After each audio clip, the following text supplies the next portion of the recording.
എല്ലാവർക്കും PSC ടോക്സിലേക്ക് സ്വാഗതം. ഇന്ന് നമ്മൾ പുതിയ SCRTയുടെ 9ാം ക്ലാസ്സിൻ്റെ ഫിസിക്സ് ആണ് തുടങ്ങാൻ പോകുന്നത്. പ്രകാശത്തിൻ്റെ അപവർത്തനമാണ് ഒന്നാമത്തെ ചാപ്റ്റർ. അപ്പോൾ നമുക്ക് തുടങ്ങാം. ആദ്യമായിട്ട് നമ്മൾ ഒരു വസ്തുവിനെ എങ്ങനെയാണ് കാണുന്നത് എന്നാണ് ഇവിടെ പറയുന്നത്. ഒരു വസ്തുവിൽ തട്ടിയ പ്രകാശം പ്രതിപതിച്ച് നമ്മുടെ കണ്ണിൽ പതിക്കുമ്പോഴാണ് നാം ആ വസ്തുവിനെ കാണുന്നത്. അപ്പോൾ പ്രകാശത്തിൻ്റെ പ്രതിപതനം എന്ന ഒരു സവിശേഷത കൊണ്ടാണ് നമ്മൾ ഓരോ വസ്തുവിനെയും കാണുന്നത്. ഒരു മാധ്യമത്തിലൂടെ പ്രകാശം സഞ്ചരിക്കുമ്പോൾ പ്രകാശപാത നേർരേഖയിലായിരിക്കും. അതായത് ഏതൊരു മാധ്യമത്തിലൂടെയും ഇപ്പോൾ ശൂന്യതയിലൂടെ, ജലത്തിലൂടെ, ഗ്ലാസ്സിലൂടെ ഒക്കെ പ്രകാശം സഞ്ചരിക്കുന്നു. അപ്പോഴൊക്കെ അത് നേർരേഖയിലൂടെ മാത്രമായിരിക്കും സഞ്ചരിക്കുക.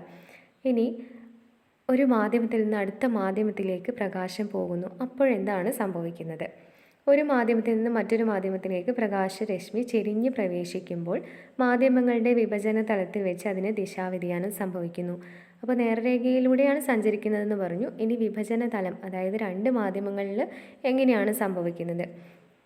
അവിടെ ഒരു ഡയഗ്രാം കൊടുത്തിട്ടുണ്ട്. അപ്പോൾ അവിടെ രണ്ട് മീഡിയമുണ്ട്, എയറും ഗ്ലാസും കൊടുത്തിട്ടുണ്ട്. അപ്പം എയറിൽ നിന്ന് ഗ്ലാസ്സിലേക്ക് ഒരു പ്രകാശരശ്മി ചെരിഞ്ഞ് പതിക്കുമ്പോൾ എന്താണ് സംഭവിക്കുന്നത്? ഗ്ലാസ്സിലേക്ക് പതിച്ച പ്രകാശരശ്മിക്ക് വ്യതിയാനം സംഭവിക്കുന്നു, ദിശാവ്യതിയാനം ഉണ്ടാകുന്നു. അടുത്തതായി ഒരു കേസ് പറയുന്നു. അവിടെ ലംബമായി പതിക്കുന്ന പ്രകാശരശ്മിക്ക് ദിശാവ്യതിയാനം സംഭവിക്കുന്നില്ല. ഇപ്പോൾ നമ്മൾ ആ ഒരു ഡയഗ്രത്തിൽ ഒരു ഡോട്ടഡ് ലൈൻ കൊടുത്തിട്ടുണ്ട്. ലംബമായിട്ട് ഒരു ഡോട്ടഡ് ലൈൻ അവിടെ ഇൻഡിക്കേറ്റ് ചെയ്തിട്ടുണ്ട്. ആ ഒരു ഡോട്ടഡ് ലൈനിലൂടെയാണ് ഒരു പ്രകാശരശ്മി പതിക്കുന്നതെങ്കിൽ അതിന് ദിശാവ്യതിയാനമൊന്നും സംഭവിക്കുന്നില്ല. അത് നേർരേഖയിലൂടെ അങ്ങ് കടന്നു പോകുമെന്നാണ് അവിടെ പറയുന്നത്. വിവിധ മാധ്യമങ്ങളിലൂടെയുള്ള പ്രകാശവേഗം വ്യത്യസ്തമാണ്. അതായത് എയറിലൂടെ, ഗ്ലാസ്സിലൂടെ, ജലത്തിലൂടെ ഒക്കെയുള്ള മാധ്യമ വേഗതകൾ, പ്രകാശത്തിൻ്റെ വേഗതകളൊക്കെ വ്യത്യസ്തമാണ്. അതിന് കാരണം എന്താണ്? ഒരു മാധ്യമത്തിലൂടെയുള്ള പ്രകാശവേഗതയെ സ്വാധീനിക്കാനുള്ള മാധ്യമത്തിൻ്റെ കഴിവാണ് മാധ്യമത്തിൻ്റെ പ്രകാശിക സാന്ദ്രത, ഒപ്റ്റിക്കൽ ഡെൻസിറ്റി. അപ്പോൾ അങ്ങനെ ഒരു പ്രകാശിക സാന്ദ്രത എന്നൊരു മാധ്യമത്തിനൊരു കഴിവുണ്ട്. അതുകൊണ്ടാണ് നമുക്ക് ഈ പ്രകാശവേഗതയിൽ മാറ്റമുണ്ടെന്ന് നമുക്ക് പറയാൻ കഴിയുന്നത്. അപ്പോൾ ആ ഒരു മാധ്യമത്തിൻ്റെ പ്രകാശിക സാന്ദ്രത, ഒപ്റ്റിക്കൽ ഡെൻസിറ്റി എന്നൊരു ടേം അത് ഇമ്പോർട്ടൻ്റ് ആണ്. അപ്പം ഇപ്പോൾ എയറിന്, അതുപോലെ ഗ്ലാസ്സിന്, അതുപോലെ ജലത്തിന്, അതിനൊക്കെ വ്യത്യസ്തമായിട്ട് നമുക്ക് പ്രകാശിക സാന്ദ്രത, അതായത് ആ ഒരു പ്രകാശത്തിൻ്റെ വേഗതയെ സ്വാധീനിക്കാനുള്ള കഴിവ് വെവ്വേറെയാണെന്ന് നമുക്ക് പറയാൻ കഴിയും. പ്രകാശിക സാന്ദ്രത കൂടിയ മാധ്യമത്തിൽ പ്രകാശത്തിൻ്റെ വേഗത കുറവായിരിക്കും. അതായത് അത് ഇൻവേഴ്സ്ലി പ്രൊപ്പോർഷണൽ ആയിരിക്കും. പ്രകാശിക സാന്ദ്രത കുറഞ്ഞ മാധ്യമത്തിൽ പ്രകാശത്തിൻ്റെ വേഗത കൂടുതലായിരിക്കും. ഇനി അടുത്തതായിട്ട് ആ ഒരു ഓർഡർ, മാധ്യമങ്ങൾ പ്രകാശിക സാന്ദ്രത കൂടി വരുന്ന ക്രമത്തിലാണ് കൊടുത്തിരിക്കുന്നത്.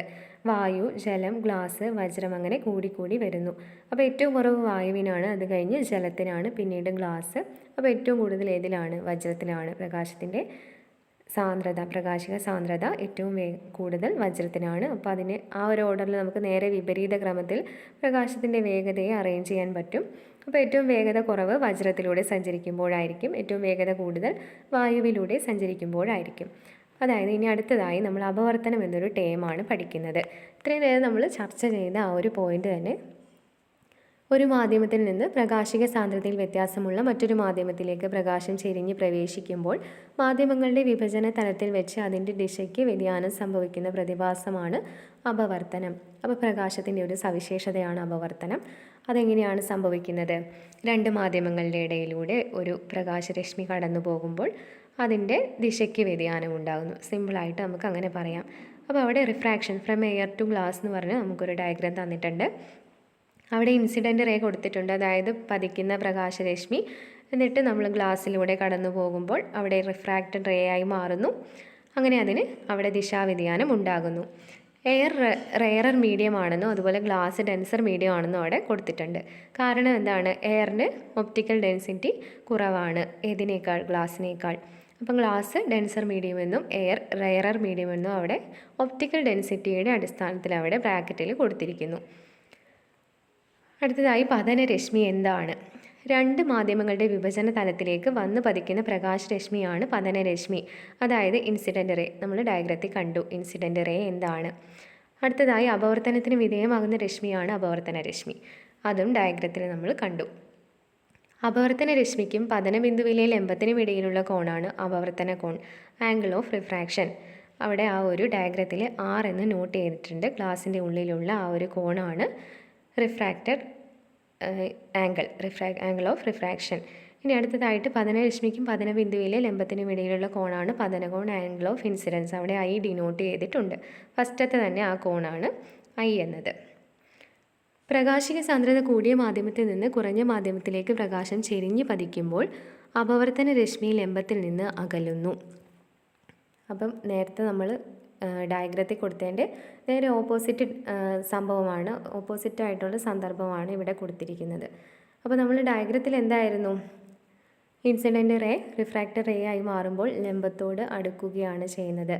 അതായത് റെയറർ ടു ഡെൻസർ മീഡിയം. അങ്ങനെ വരുമ്പോൾ റിഫ്രാക്റ്റഡ് റേ അടുത്തു വരുന്നു, ഇവിടെ അകന്നു പോകുന്നു. എന്താണ് കാരണം? ഡെൻസർ ടു എയറർ മീഡിയമാണ്. ഇത് ഓർത്ത് വയ്ക്കാൻ നമുക്ക് DRA എന്നൊരു കോഡ് ഓർമ്മിച്ച് വെക്കാം. അതായത് denser to rarer medium away from the normal, incident refracted ray away from the normal, DRA എന്ന് ഓർമ്മിച്ച് വെച്ചാൽ നമുക്ക് രണ്ട് സന്ദർഭങ്ങൾ ഈസി ആയിട്ട് എഴുതാൻ പറ്റും. അടുത്തതായി മാധ്യമത്തിൻ്റെ വിഭജന തലത്തിലേക്ക് ലംബമായി പതിക്കുന്ന പ്രകാശരശ്മിക്ക് അപവർത്തനം സംഭവിക്കുന്നില്ല. നമ്മൾ നേരത്തെ പറഞ്ഞു, അപവർത്തനം സംഭവിക്കാതെ അത് നേർരേഖയിലൂടെ തന്നെ കടന്നു പോകുന്നു. പ്രകാശത്തെ അപവർത്തനത്തിന് വിധേയമാക്കാനുള്ള മാധ്യമത്തിൻ്റെ കഴിവ് പ്രകാശിക സാന്ദ്രതയെ ആശ്രയിച്ചിരിക്കുന്നു. അപ്പോൾ നേരത്തെ പറഞ്ഞു ആ ഒപ്റ്റിക്കൽ ഡെൻസിറ്റി, അത് പ്രകാശിക സാന്ദ്രതയാണ്. ആ കഴിവാണ് പ്രകാശത്തെ അപവർത്തനത്തിന് വിധേയമാക്കാനുള്ള മാധ്യമത്തിൻ്റെ കഴിവ് എന്ന് പറയുന്നത്. അത് പ്രകാശിക സാന്ദ്രതയെ ആശ്രയിച്ചിരിക്കുന്നുവെന്ന് പറയുന്നു. നമ്മൾ നേരത്തെ പറഞ്ഞു പ്രകാശിക വേഗത്തെയാണ് ആശ്രയിച്ചിരിക്കുന്നത്. അതുപോലെ അപവർത്തനത്തിന് വിധേയമാക്കാനുള്ള കഴിവും പ്രകാശിക സാന്ദ്രതയെ ആശ്രയിച്ചിരിക്കുന്നു. പ്രകാശിക സാന്ദ്രത മാധ്യമത്തിൻ്റെ അപവർത്തനാങ്കവുമായി ബന്ധപ്പെട്ടിരിക്കുന്നു. ഇനി അപവർത്തനാങ്കം എന്ന് പറഞ്ഞൊരു ടേമാണ് നമുക്ക് പഠിക്കാനുള്ളത്. അതാണ് ഇവിടെ പറഞ്ഞത്, പ്രകാശിക സാന്ദ്രത മാധ്യമത്തിൻ്റെ അപവർത്തനാങ്കവുമായി ബന്ധപ്പെട്ടിരിക്കുന്നു എന്ന്. ഇനി അടുത്തതായി അവിടെ ഒരു ഡയഗ്രം കൊടുത്തിട്ടുണ്ട്. ഗ്ലാസ് ലാബിലെ അപവർത്തനവും അതുപോലെ പ്രിസത്തിലൂടെയുള്ള അപവർത്തനവും കൊടുത്തിട്ടുണ്ട്. അപ്പം ഗ്ലാസ് ലാബിലെ ആദ്യത്തെ ആ ഒരു റേ നോക്കിക്കേ, മേൽഭാഗത്ത് നിന്ന് പതിക്കുന്നു. എങ്ങോട്ട്? ഗ്ലാസ് ലാബിലേക്ക് പതിക്കുന്നു. വായുവിൽ നിന്ന് ഗ്ലാസ്സിലേക്കാണ്. അപ്പോൾ അവിടെ ലംബത്തോട് അടുക്കുകയാണ് ചെയ്യുന്നത്. അത് കഴിഞ്ഞ് അത് പുറത്തേക്ക് പോകുന്നു. പുറത്തേക്ക് പോകുമ്പോൾ എന്താണ്? അതിൻ്റെ നേരെ ഓപ്പോസിറ്റ് പ്രവർത്തനമാണ് അവിടെ സംഭവിക്കുന്നത്. പ്രിസത്തിലൂടെയും അത്രയും പ്രോസസ്സ് മാത്രമേ ഉള്ളൂ. ആ ഒരു ചിത്രം നോക്കിയാൽ തന്നെ നമുക്ക് മനസ്സിലാകും. അടുത്തതായിട്ട് അപവർത്തനാങ്കം, റിഫ്രാക്റ്റീവ് ഇൻഡെക്സ് എന്നാണ് ഇംഗ്ലീഷിൽ പറയുന്നത്. ശൂന്യതയെ അപേക്ഷിച്ച് ഒരു മാധ്യമത്തിൻ്റെ അപവർത്തനാങ്കം അറിയപ്പെടുന്നതാണ് കേവല അപവർത്തനാങ്കം, അബ്സല്യൂട്ട് റിഫ്രാക്റ്റീവ് ഇൻഡെക്സ്. നമ്മൾ കേവല ആർദ്രതയൊക്കെ പറയാറില്ലേ, അതുപോലെ ഒരു ബേസിക്കായുള്ള ഒരു കാര്യത്തെ അപേക്ഷിച്ച് മറ്റൊരു കാര്യത്തെ പറയുമ്പോഴാണ് നമ്മൾ കേവല കൂട്ടി പറയാറുള്ളത്. അതായത് അബ്സല്യൂട്ട് കൂട്ടിയിട്ട് നമ്മൾ പറയുന്നത്. അതാണ് ഇവിടെ ശൂന്യത. ഇവിടെ ശൂന്യതയെ ഇൻഡിക്കേറ്റ് ചെയ്തുകൊണ്ടാണ് ഒരു മാധ്യമത്തിൻ്റെ അപവർത്തനാങ്കം പറയുന്നത്. അതുകൊണ്ട് നമ്മൾ അതിനെ കേവല അപവർത്തനാങ്കം എന്ന് വിളിക്കുന്നു. പ്രകാശത്തിൻ്റെ ശൂന്യതയിലെ വേഗവും ഒരു മാധ്യമത്തിലെ വേഗവും തമ്മിലുള്ള അനുപാത സംഖ്യയാണ് അപവർത്തനാങ്കം. അപ്പോൾ അപവർത്തനാങ്കത്തിൻ്റെ ഡെഫിനേഷനായി എന്താണ്? അപവർത്തനാങ്കം n എന്ന് ഡിനോട്ട് ചെയ്യാം. അതിനെ നമുക്ക് ശൂന്യതയിലൂടെയുള്ള പ്രകാശവേഗം ഡിവൈഡഡ് ബൈ മാധ്യമത്തിലൂടെയുള്ള പ്രകാശവേഗം എന്ന് ഇക്വേഷനായിട്ട് എഴുതാം.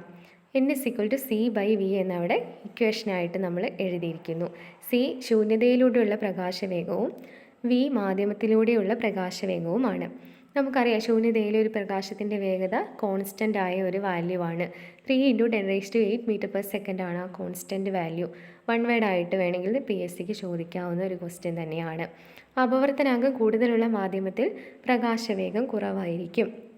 അപ്പോൾ നമ്മൾ നേരത്തെ പറഞ്ഞു ആ ഒപ്റ്റിക്കൽ ഡെൻസിറ്റിയുടെ കേസിൽ ഇൻവേഴ്സ്ലി പ്രൊപ്പോർഷണൽ ആണെന്ന് പറഞ്ഞു. അതുപോലെ തന്നെയാണ് അപവർത്തനാങ്കം കൂടുതലാണെങ്കിൽ പ്രകാശവേഗം കുറവായിരിക്കും. ഒരു മാധ്യമത്തിന് മറ്റൊരു മാധ്യമത്തെ അപേക്ഷിച്ചുള്ള അപവർത്തനാങ്കമാണ് ആപേക്ഷിക അപവർത്തനാങ്കം, അതായത് റിലേറ്റീവ് റിഫ്രാക്റ്റീവ് ഇൻഡെക്സ്.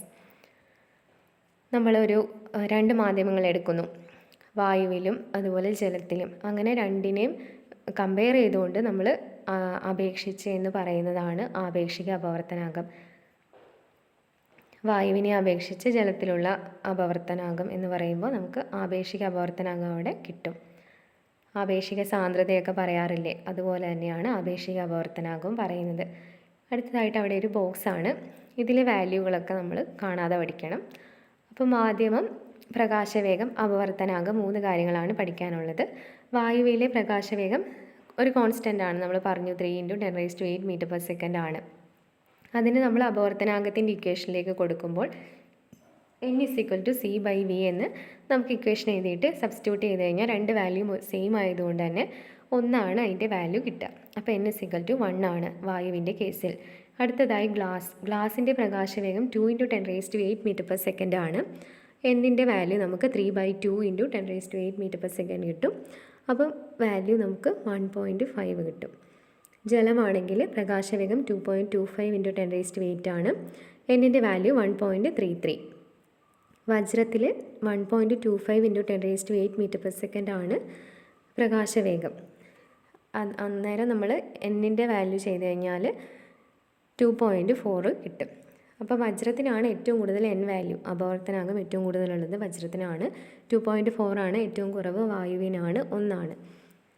അപ്പോൾ എല്ലാ വാല്യൂകളും പഠിച്ചു വെക്കാം. അടുത്തതായിട്ട് അപവർത്തന നിയമങ്ങൾ. നമ്മൾ നേരത്തെ അപവർത്തനത്തിൻ്റെ കേസൊക്കെ പറഞ്ഞു. അതിൽ പ്രസ്താവിക്കുന്ന 2 നിയമങ്ങളാണ് ഇനി പറയാൻ പോകുന്നത്.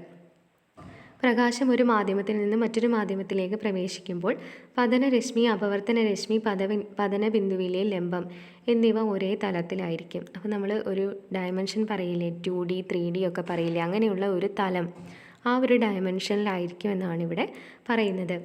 അപ്പോൾ നമ്മൾ മേലെ ആ ഒരു ഡയഗ്രം കണ്ടല്ലോ. അപ്പോൾ ആ ഡയഗ്രത്തിൽ എന്താണ്, അപവർത്തന രശ്മിയുണ്ട്, ഇൻസിഡൻറ്റ് റേ ഉണ്ട്, അതുപോലെ ലംബമുണ്ട്, റിഫ്രാക്റ്റഡ് റേ ഉണ്ട്. ഇതൊക്കെ ഒരേ ഒരു തലത്തിലല്ലേ സ്ഥിതി ചെയ്യുന്നത്. അപ്പോൾ നമ്മൾ ഗ്രാഫൊക്കെ വരയ്ക്കുന്ന പോലെ ഒരു തലത്തിലാണ് എന്ന് പറയുന്നതാണ് ഫസ്റ്റത്തെ അപവർത്തന നിയമം. അടുത്തതായിട്ട് പതനകോണിൻ്റെയും അപവർത്തന കോണിൻ്റെയും വിലകൾ തമ്മിലുള്ള അനുപാതം ഒരു സ്ഥിരസംഖ്യയായിരിക്കും. അതായത് നമ്മൾ നേരത്തെ ഇൻസിഡൻറ്റ് റേയും റിഫ്രാക്റ്റഡ് റേയും ഒക്കെ കണ്ടു. അതിൻ്റെ സൈൻ വിലകൾ തമ്മിലുള്ള അനുപാതം ഒരു സ്ഥിരസംഖ്യയായിരിക്കും എന്ന് പറയുന്നതാണ് സ്നെൽസ് നിയമം. അപ്പോൾ അങ്ങനെ ഒരു സ്നെൽസ് നിയമം, സ്നെൽ എന്ന ശാസ്ത്രജ്ഞനാണ് സ്നെൽസ് നിയമം കൊണ്ടുവന്നത്. sin I/sin r = a constant, അതാണ് സ്നെൽസ് നിയമം. ആ സ്ഥിരസംഖ്യയെ നമ്മൾ അപവർത്തനാങ്കമെന്ന് പറയുന്നു. ഇത് n എന്ന അക്ഷരം കൊണ്ട് സൂചിപ്പിക്കുന്നു. നമുക്ക് അപവർത്തനാങ്കം ഇങ്ങനെയും കണ്ടുപിടിക്കാം. നമുക്കറിയാത്ത മാധ്യമങ്ങളാണെങ്കിൽ, ഇപ്പോൾ നമുക്ക് നേരത്തെ നമ്മൾ 2-3 മാധ്യമത്തിൻ്റെ വാല്യൂ ഒക്കെ നമ്മൾ പഠിച്ചു വെച്ചു. പക്ഷേ നമുക്ക് അറിയാത്ത 2 മാധ്യമങ്ങളാണെങ്കിൽ നമുക്ക് ആ ഒരു ഇൻസിഡൻറ്റ് റേയും റിഫ്രാക്റ്റഡ് റേയും നോക്കിക്കൊണ്ട് തന്നെ നമുക്ക് അപവർത്തനാങ്കത്തിൻ്റെ വാല്യൂ കാൽക്കുലേറ്റ് ചെയ്യാൻ പറ്റും. അതാണ് സ്നെൽസ് നിയമം.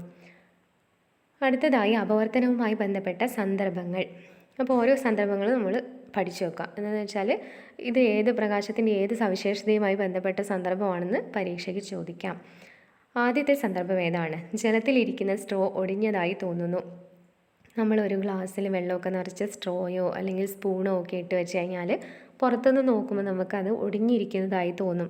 കാരണം അപവർത്തനാങ്കമാണ്. അവിടെ 2 മാധ്യമത്തിൻ്റെ വിഭജന തലത്തിൽ വെച്ച് അപവർത്തനം സംഭവിക്കുന്നതുകൊണ്ടാണ് അങ്ങനെ നമുക്ക് തോന്നാൻ കാരണം.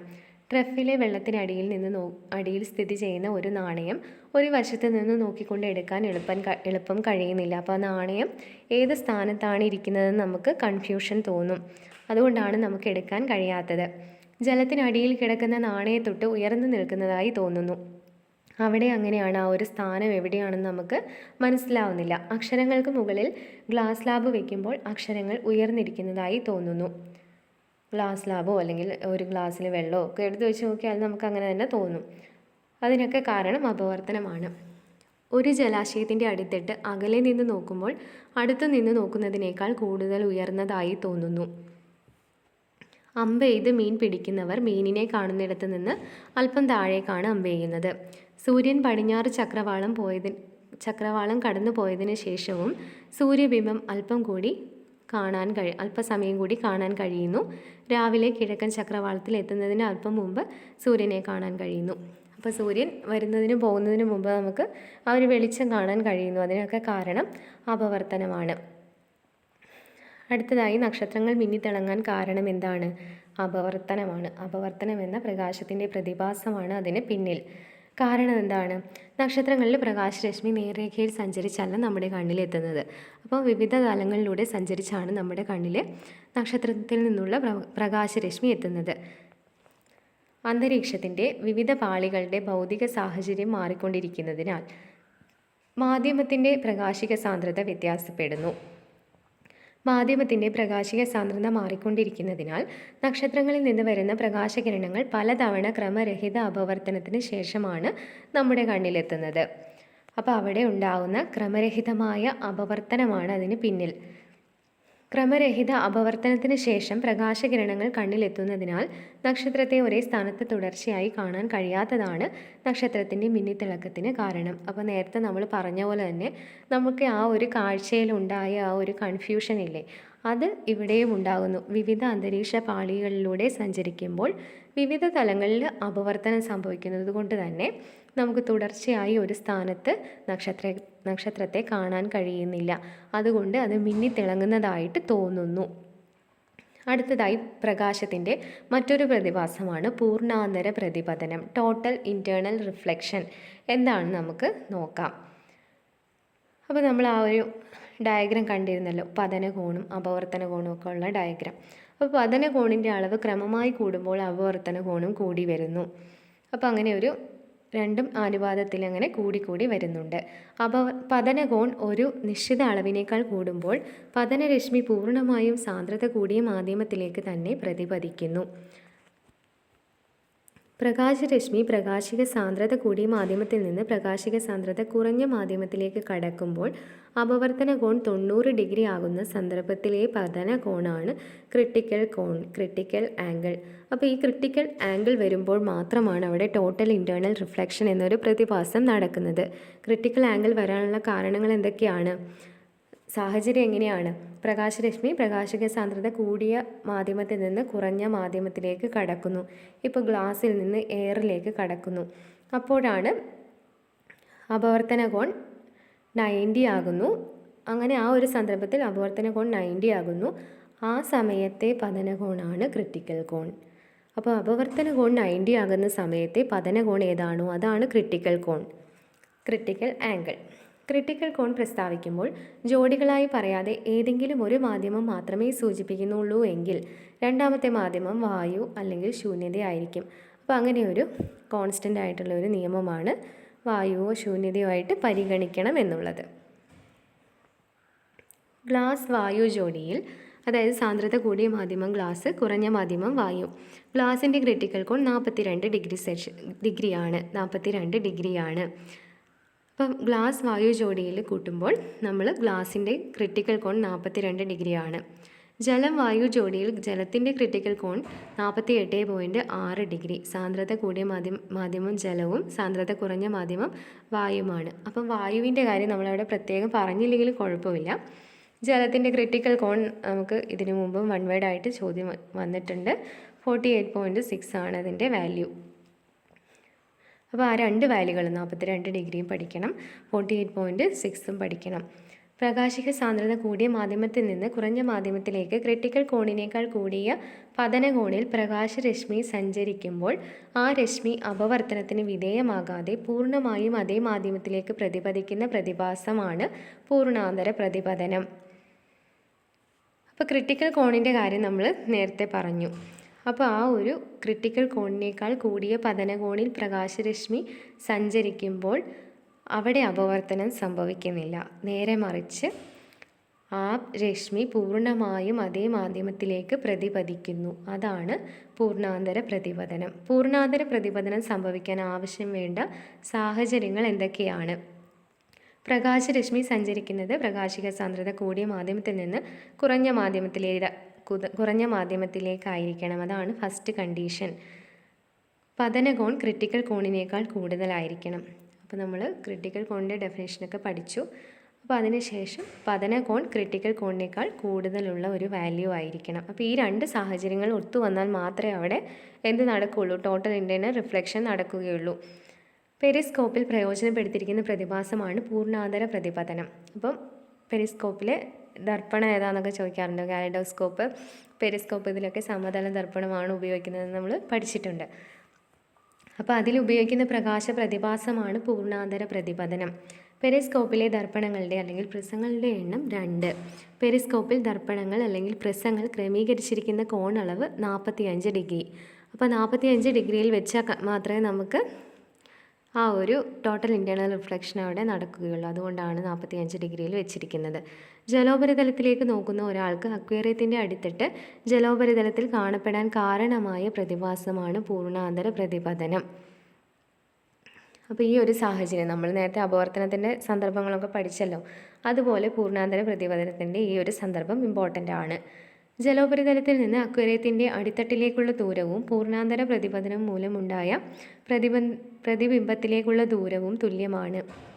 അപ്പോൾ അങ്ങനെയൊരു ദൂരം, ആ ദൂരത്തിൻ്റെ കണക്ക് നമ്മൾ പ്രതിബിംബവും നമ്മുടെ ബിംബവും തമ്മിൽ സമതല ദർപ്പണത്തിൽ നമ്മൾ കണ്ണാടിയിൽ നോക്കുമ്പോൾ ഒരേ ദൂരം എന്നൊക്കെ പറയാറില്ലേ, അതുപോലെ തന്നെ ഇവിടെയും അക്വേറിയത്തിൻ്റെ കേസിലും പ്രതിബിംബത്തിൻ്റെ ദൂരവും അടിത്തട്ടിലേക്കുള്ള ദൂരവും തുല്യമായിരിക്കുമെന്നാണ് പറയുന്നത്. അടുത്തതായി മരീചിക എന്നൊരു പ്രതിഭാസം എന്താണ്? വേനൽക്കാലത്ത് റോഡിൽ അകലെ വെള്ളം കിടക്കുന്നതായി തോന്നുന്നതിന് കാരണമായ പ്രതിഭാസമാണ് മരീചിക, മിറാഷ് എന്നാണ് അതിന് പറയാറ്. വേനൽക്കാലത്ത് റോഡിനോട് ചേർന്നുള്ള ഭാഗത്തെ വായുവിന് ചൂട് കൂടുതലായതിനാൽ പ്രകാശിക സാന്ദ്രത കുറവായിരിക്കും. മുകൾ ഭാഗത്തേക്ക് പോകുന്തോറും വായുവിൻ്റെ പ്രകാശിക സാന്ദ്രത കൂടി വരുന്നു. പരിസരത്തുള്ള വസ്തുക്കളിൽ നിന്ന് വരുന്ന പ്രകാശകിരണങ്ങൾ പ്രകാശിക സാന്ദ്രതാ വ്യത്യാസമുള്ള വായുവിൻ്റെ വിവിധ പാളികളിലൂടെ കടന്നു പോകുമ്പോൾ അപവർത്തനവും പൂർണ്ണാന്തര പ്രതിപതനവും സംഭവിക്കുന്നു. അപ്പം പാളികളുടെ പ്രകാശിക സാന്ദ്രതയിലുള്ള വ്യത്യാസം അവിടെ അപവർത്തനവും ഉണ്ടാക്കുന്നു, അതുപോലെ തന്നെ പൂർണ്ണാന്തര പ്രതിപതനവും ഉണ്ടാക്കുന്നു. ദിശാവ്യതിയാനം സംഭവിച്ച പ്രകാശകിരണങ്ങൾ കണ്ണിൽ പതിക്കുമ്പോൾ അവയുടെ പ്രതിബിംബം റോഡിൽ രൂപപ്പെടുന്നത് പോലെ തോന്നുന്ന പ്രതിഭാസമാണ് മരീചിക. അപ്പോൾ മരീചിക എന്നത് ഒരു തോന്നലാണ്. എന്തുകൊണ്ടാണ്? അവിടെ അപവർത്തനവും പൂർണ്ണാന്തര പ്രതിപതനവും നടക്കുന്നു. മരീചിക കാരണമുണ്ടാകുന്ന പ്രതിബിംബങ്ങൾ സാധാരണയായി ജലോപരിതലത്തിൽ രൂപപ്പെടുന്നതിനാലാണ് അകലെ നിന്ന് നോക്കുമ്പോൾ റോഡിൽ വെള്ളമുള്ളതായി തോന്നുന്നത്. അപ്പോൾ ആ ഒരു പ്രതിബിംബങ്ങൾ, മരീചിക കാരണമുണ്ടാകുന്ന പ്രതിബിംബങ്ങൾ ജലോപരിതലത്തിൽ രൂപപ്പെടുന്നതിനാലാണ് നമുക്കങ്ങനെ വെള്ളമുണ്ടെന്ന് തോന്നാൻ കാരണം. വാഹനങ്ങളുടെ ടൈൽ ലാമ്പുകളിൽ ഉപയോഗിച്ചിരിക്കുന്ന റിഫ്ലക്ടറുകളിലെ പ്രിസങ്ങളിലേക്ക് പതിക്കുന്ന പ്രകാശരശ്മി പ്രതിപതിച്ച് വരാൻ കാരണം പൂർണ്ണാന്തര പ്രതിപതനമാണ്. അപ്പോൾ അത് പൂർണ്ണാന്തര പ്രതിപതനത്തിൻ്റെ മറ്റൊരു സന്ദർഭമാണ്. വാഹനങ്ങളുടെ ടൈൽ ലാമ്പുകളിലെ റിഫ്ലക്ടറുകളിൽ പ്രിസങ്ങൾ ക്രമീകരിച്ചിരിക്കുന്ന കോണളവ് 45 ഡിഗ്രിയാണ്. അപ്പോൾ പെരിസ്കോപ്പിലും അതെ, ഈ ടൈൽ ലാമ്പുകളിലെ റിഫ്ലക്ടറുകളിലെ കോണളവ് 45 ഡിഗ്രിയാണ്. അലങ്കാര വിളക്കിലെ ഒപ്റ്റിക്കൽ ഫൈബറുകളുടെ ഒരഗ്രം പ്രകാശ സ്രോതസ്സായി ബന്ധിപ്പിക്കുമ്പോൾ ക്രിട്ടിക്കൽ കോണിനേക്കാൾ കൂടിയ പതന കോണുകളിൽ പ്രകാശരശ്മി പതിക്കുന്നതിനാൽ പൂർണ്ണാന്തര പ്രതിപതനം സംഭവിക്കുകയും രണ്ടാമത്തെ അഗ്രത്തുകൂടി മാത്രം പ്രകാശം പുറത്തു വരികയും ചെയ്യുന്നു. അപ്പോൾ അലങ്കാര വിളക്കുകളിലെ ഒപ്റ്റിക്കൽ ഫൈബറിൻ്റെ കാര്യമാണ് പറയുന്നത്. അവിടെയും പൂർണ്ണാന്തര പ്രതിപതനമാണ് ഉപയോഗപ്പെടുത്തിയിരിക്കുന്നത്. അടുത്തതായി ഒപ്റ്റിക്കൽ ഫൈബറുകൾ. എന്താണ് ഒപ്റ്റിക്കൽ ഫൈബറുകൾ എന്ന് നമുക്ക് നോക്കാം. ഒപ്റ്റിക്കൽ ഫൈബറുകളിലും ഇതേപോലെ തന്നെ പൂർണ്ണാന്തര പ്രതിപതനമാണ് അതിൻ്റെ ബേസിക് ആയിട്ടുള്ള പ്രകാശത്തിൻ്റെ പ്രതിഭാസം. ഫൈബർ ഒപ്റ്റിക്സിൻ്റെ പിതാവാണ് നരീന്ദർ സിംഗ് കപാനി. ഇതിനു മുന്നേയും PSC ചോദിച്ചിട്ടുണ്ട് നരീന്ദർ സിംഗ് കപാനിയുടെ പേര്. 1952 കപാനി ആദ്യത്തെ ഒപ്റ്റിക്കൽ ഫൈബർ കേബിൾ വികസിപ്പിച്ചു. അനേകായിരം പ്രകാശ സിഗ്നലുകൾക്ക് തീവ്രത നഷ്ടം വരാതെ ഒരേ സമയം ഒപ്റ്റിക്കൽ ഫൈബർ കേബിളുകളിലൂടെ അയക്കാൻ സാധിക്കുന്നു. അപ്പോൾ സിഗ്നലുകൾക്ക് തീവ്രത നഷ്ടം വരാതെ ഈ ഒപ്റ്റിക്കൽ ഫൈബറിൻ്റെ ഈ ഒരു സവിശേഷതകളിലൂടെ നമുക്ക് വിവരങ്ങൾ കൈമാറാൻ സാധിക്കുന്നു. ഒപ്റ്റിക്കൽ ഫൈബറുകൾ നിർമ്മിച്ച ശേഷം ആദ്യമായി പ്രയോജനപ്പെടുത്തിയ മേഖല മെഡിക്കൽ രംഗത്ത് എൻഡോസ്കോപ്പ് എന്ന ഉപകരണം നിർമ്മിക്കുന്നത്. എൻഡോസ്കോപ്പ് എന്തിനാണ്? നമ്മൾ ആന്തരാവയവങ്ങളുടെ ഇമേജ് പുറത്തേക്ക് കാണാൻ വേണ്ടിയാണ് എൻഡോസ്കോപ്പ് ഉപയോഗിക്കുന്നത്. അപ്പോൾ അതിലാണ് ആദ്യമായിട്ട് ഒപ്റ്റിക്കൽ ഫൈബറുകൾ ഉപയോഗിച്ചത്. 1952 തുടങ്ങി വെച്ചത്. ആരാണ്? നരീന്ദർ സിംഗ് കപാനിയാണ് പിതാവ്. അതൊക്കെ ഇമ്പോർട്ടൻ്റ് ആയ പോയിന്റുകളാണ്. ഒപ്റ്റിക്കൽ ഫൈബറുകൾ വാർത്താവിനിമയ രംഗത്ത് ഉപയോഗിക്കുന്നു. ഒപ്റ്റിക്കൽ ഫൈബറുകളിലെ അപവർത്തനാങ്കം അല്ലെങ്കിൽ പ്രകാശിക സാന്ദ്രത കൂടിയ ഭാഗമാണ് ആന്തര കോർ. അപവർത്തനാങ്കം അല്ലെങ്കിൽ പ്രകാശിക സാന്ദ്രത കുറഞ്ഞ ഭാഗമാണ് ക്ലാഡിംഗ്. അപ്പം ഒപ്റ്റിക്കൽ ഫൈബറിൻ്റെ 3 ഭാഗങ്ങളാണ് ഒപ്റ്റിക്കൽ ഫൈബറിനുള്ളത്. അപ്പോൾ ഇവിടെ ആന്തര കോറും ക്ലാഡിങ്ങുമാണ് പറഞ്ഞിട്ടുള്ളത്. അപവർത്തനാങ്കം കുറഞ്ഞ ഭാഗമാണ് ക്ലാഡിങ്, അതുപോലെ കൂടിയ ഭാഗമാണ് ആന്തര കോർ. ഇവിടെ ഞാനൊരു ഡയഗ്രാം വരച്ചിട്ടുണ്ട്. ഇത് നമുക്ക് ഒപ്റ്റിക്കൽ ഫൈബർ കേബിളായിട്ട് കൺസിഡർ ചെയ്ത് കഴിഞ്ഞാൽ ഇതിലൂടെ ഈ കേബിളിനുള്ളിലൂടെ പ്രകാശരശ്മി പതിക്കുന്നു. അപ്പോൾ നമുക്ക് ഈ ഒരു പ്രകാശരശ്മി ഇങ്ങനെ ടോട്ടൽ ഇൻറ്റേർണൽ റിഫ്ലക്ഷൻ വഴി വ്യതിചലിച്ച് പുറത്തേക്ക് വരുന്നു. അപ്പോൾ അവിടെ ഈ ഒരു പ്രക്രിയയാണ്, ഇങ്ങനെയുള്ള ഒരു ടോട്ടൽ ഇൻറ്റേർണൽ റിഫ്ലക്ഷനാണ് ആ കേബിളിനുള്ളിൽ നടക്കുന്നത്. അതുകൊണ്ട് തന്നെ നമുക്ക് വിവരങ്ങൾ വേഗത്തിലെത്തിക്കാനും അതുപോലെ അതിൻ്റെ സവിശേഷതകൾ നമ്മൾ നേരത്തെ മേലെ പറഞ്ഞല്ലോ, അതിൻ്റെ ആ ഒരു പൂർണ്ണമായ രൂപത്തോടു കൂടി ഓപ്റ്റിക്കൽ ഫൈബർ സിഗ്നലുകൾക്ക് തീവ്രത നഷ്ടം വരാതെ പുറത്തേക്ക് എത്തിക്കാൻ കഴിയുന്നു. അപ്പോൾ അങ്ങനെയാണ് total internal reflection optical fibre കേബിളിൽ നടക്കുന്നത്. അടുത്തതായിട്ട് ഈ ചാപ്റ്ററിലെ തുടർ പ്രവർത്തനങ്ങളാണ്. അപ്പോൾ ഇവിടെ 2 മീഡിയം എയും ബിയും മാധ്യമങ്ങൾ കൊടുത്തിട്ടുണ്ട്. അപ്പോൾ ഇതിൽ നിന്ന് ഏത് മാധ്യമത്തിനാണ് അപവർത്തനം സംഭവിക്കുന്നതെന്നൊക്കെയാണ് അടുത്തതായിട്ട് ക്വസ്റ്റ്യൻ വരുന്നത്. എ ബി എന്നീ മാധ്യമങ്ങളിൽ ഏത് മാധ്യമത്തിനായിരിക്കും പ്രകാശവേഗം കുറവ്? അപ്പോൾ നമ്മൾ ആ ഒരു ഡയഗ്രത്തിൽ പ്രകാശരശ്മി പോകുന്ന പാത നോക്കിയിട്ട് നമ്മൾ മനസ്സിലാക്കണം ഏതിലായിരിക്കും പ്രകാശവേഗം കുറവ് കൂടുതലെന്ന്. അപ്പോൾ ഇവിടെ എ എന്ന മാധ്യമം റെയറർ മീഡിയമാണ്, അതുപോലെ ബി എന്ന മാധ്യമം ഡെൻസർ മീഡിയമാണ്. കാരണം എന്താണ്, ആ വിഭജന തലത്തിൽ വെച്ച് പ്രകാശരശ്മി ഡിവിയേറ്റ് ചെയ്യുമ്പം ലംബത്തോട് അകലുകയാണ് ചെയ്യുന്നത്. അപ്പോൾ അവിടെ അത് ഡെൻസർ മീഡിയം ആയിരിക്കും. അതുകൊണ്ട് തന്നെ ബി എന്ന മാധ്യമത്തിലായിരിക്കും പ്രകാശവേഗത കുറവ്. പ്രകാശിക സാന്ദ്രത കൂടിയ മാധ്യമം ഏതായിരിക്കും? ബി ആണ്. കാരണം അപവർത്തന രശ്മി ലംബത്തോട് അടുക്കുന്നത് ബി എന്ന മാധ്യമത്തിലാണ്. അപ്പോൾ അതേപോലെ തന്നെ അടുത്ത ഒരു പ്രവർത്തനം കൊടുത്തിട്ടുണ്ട്. പതനകോൺ, അപവർത്തന കോൺ ഇവ അടയാളപ്പെടുത്തുക എന്ന് പറഞ്ഞിട്ട് കൊടുത്തിട്ടുണ്ട്. നമ്മൾ നേരത്തെ ഇൻസിഡൻറ്റ് റേയും റിഫ്രാക്റ്റഡ് റേയും ഒക്കെ കണ്ട പോലെ തന്നെ ജലത്തിൽ നിന്ന് ഗ്ലാസ്സിലേക്കാണ് പ്രകാശരശ്മി പതിക്കുന്നത്. അപ്പോൾ ലംബത്തിനോട് ചേർത്ത് കൊണ്ട് നമ്മൾ കോൺ ഇൻസിഡൻറ്റ് കോൺ അവിടെ, പതന കോൺ അവിടെ ഇൻഡിക്കേറ്റ് ചെയ്തു. 6 അപവർത്തന കോണും ഇൻഡിക്കേറ്റ് ചെയ്തു. അടുത്തൊരു പ്രവർത്തനം എന്താണെന്ന് നോക്കാം. പ്രകാശം മാധ്യമം എക്സിൽ നിന്ന് മാധ്യമം വൈയിലേക്ക് കടന്നു പോകുന്നു. ഇവിടെ പതന കോണിനേക്കാൾ കൂടുതലാണ് അപവർത്തന കോൺ. എക്സ് വൈ ഇവയിൽ ഏത് മാധ്യമത്തിനായിരിക്കും പ്രകാശവേഗം കൂടുതൽ? അപ്പോൾ പതന കോണും അപവർത്തന കോണും അതിൻ്റെ അളവ് നോക്കിയിട്ട് നമുക്ക് വേഗത പറയാൻ കഴിയണം. അപ്പോൾ വൈയിലാണ് വേഗത കൂടുതൽ. കാരണം ലംബത്തിൽ നിന്ന് അകലുന്നത് കൊണ്ട് വൈ എന്ന മാധ്യമത്തിന് പ്രകാശിക സാന്ദ്രത കുറവായിരിക്കും. അതുകൊണ്ട് വൈ എന്ന മാധ്യമത്തിലായിരിക്കും പ്രകാശവേഗം കൂടുതൽ. നമ്മൾ നേരത്തെ പറഞ്ഞ ബേസിക് കാര്യങ്ങൾ ഒന്നുകൂടി കൂടുതൽ പ്രവർത്തനങ്ങളിലൂടെ പറഞ്ഞേക്കുന്നു, അത്രയേ ഉള്ളൂ. അടുത്തതായിട്ട് വിവിധ മാധ്യമങ്ങളുടെ അപവർത്തനാങ്കം പട്ടികയിൽ കൊടുത്തിരിക്കുന്നു. അപ്പോൾ മാധ്യമങ്ങളുടെ അപവർത്തനാങ്കം നമ്മൾ നേരത്തെ കുറച്ച് അപവർത്തനാങ്കങ്ങളുടെ വാല്യൂ പഠിച്ചിരുന്നു. കുറച്ചുകൂടി വാല്യൂകൾ നമ്മൾ കാണാതെ പഠിക്കേണ്ടതുണ്ട്. അപ്പോൾ ക്രൗൺ ഗ്ലാസ്സിലെ അപവർത്തനാങ്കം 1.52 ആണ്. ഗ്ലിസറിലാണെങ്കിൽ 1.47 ആണ്. അതേ വാല്യൂ തന്നെയാണ് സൺഫ്ലവർ ഓയിലിലും ഉള്ളത്, 1.47. ജലത്തിന് നമ്മൾ നേരത്തെ പഠിച്ചതാണ് 1.33. ഫ്ലിൻറ്റ് ഗ്ലാസ്സിൽ 1.62 ആണ്. അപ്പോൾ ഈ വാല്യൂകൾ ഇമ്പോർട്ടൻ്റ് ആണ്. അടുത്തതായി പ്രകാശം ഏത് മാധ്യമത്തിലൂടെയാണ് ഏറ്റവും കൂടിയ വേഗത്തിൽ സഞ്ചരിക്കുന്നതെന്ന് കണ്ടെത്തുക. അപ്പോൾ ഇത്രയും അപവർത്തനാങ്കം കൊടുത്തിട്ട് ഏതിലൂടെ ആയിരിക്കും കൂടുതൽ വേഗത്തിൽ സഞ്ചരിക്കുക? എങ്ങനെയാണ് നമുക്ക് കണ്ടുപിടിക്കാൻ കഴിയുക അപവർത്തനാങ്കം ഏറ്റവും കുറഞ്ഞത് ഏത് മാധ്യമത്തിലായിരിക്കുമെന്ന് നോക്കിയാൽ മതി. അപ്പോൾ ജലമാണ് അതിൻ്റെ ആൻസർ. അടുത്തതായിട്ട് ഗ്ലിസറിൽ നിന്ന് സൺഫ്ലവർ ഓയിലിലേക്ക് ചെരിഞ്ഞ് പതിക്കുന്ന പ്രകാശരശ്മിയുടെ ദിശയ്ക്ക് വ്യതിയാനം സംഭവിക്കുമോ? കാരണം എന്താണ്? അപ്പോൾ അവിടെ ഇല്ല എന്നാണ് ആൻസർ. കാരണം എന്താണ്, രണ്ടിൻ്റെ വാല്യൂ 1.47 ആണ്, ഈക്വൽ ആണ്. അതുകൊണ്ട് അവിടെ വ്യതിയാനം സംഭവിക്കുന്നില്ല. ഗ്ലാസ്സിൽ നിന്ന് പട്ടികയിൽ സൂചിപ്പിച്ച ഓരോ മാധ്യമത്തിലേക്ക് പ്രകാശം കടത്തിവിടുന്നു. 30 ഡിഗ്രി പതന കോണിലാണ് പ്രകാശം പതിക്കുന്നതെങ്കിൽ ഏത് മാധ്യമത്തിലായിരിക്കും അപവർത്തന കോൺ ഏറ്റവും കൂടുതൽ? എന്തുകൊണ്ടാണ്? അപ്പോൾ ജലത്തിലാണ് ആൻസർ. കാരണം ഇവയിൽ പ്രകാശിക സാന്ദ്രത ഏറ്റവും കുറവ് ജലത്തിനാണ്. അപ്പോൾ പ്രകാശിക സാന്ദ്രതയും അപവർത്തനാങ്കവും വെച്ചിട്ട് നമ്മൾ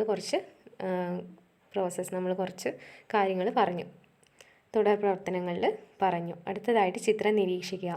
2 വ്യത്യസ്ത മാധ്യമങ്ങളിൽ പ്രകാശരശ്മി പതിക്കുന്നത് ചിത്രീകരിച്ചിരിക്കുന്നു. വായുവും മാധ്യമം 1ഉം കൊടുത്തിട്ടുണ്ട്. അപ്പോൾ എന്താണ്, ഇൻസിഡൻറ്റ് കോൺ എത്രയാണ്? 40 ഡിഗ്രിയാണ്. അത് തിരിച്ച് റിഫ്രാക്റ്റഡ് കോണാകുമ്പോഴത്തേക്കും 20 കുറയുന്നു.